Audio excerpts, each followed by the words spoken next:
That's your puppy? What? That's your puppy? Yeah. Can I give him a biscuit? Yes, sir. My name is Dan Kitterly. I'm the Metro Parks Greenway Park Manager. We manage the maintenance, the ranger patrol, educational displays on the trails,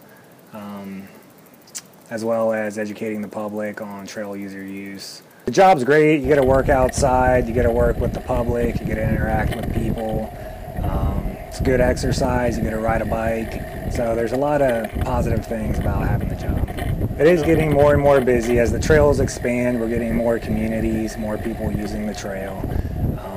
Eventually you'll be able to ride from Cincinnati to Columbus to Cleveland all on trail.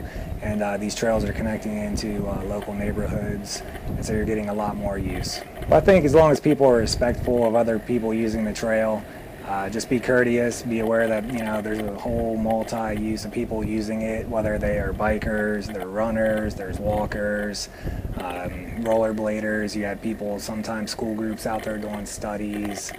Just be courteous of others and other trail users. I do like working with the public. I worked in an office for a couple of years and figured out it just wasn't for me. I can work outside, I like to talk to people, I like to be around people, so it is a great job.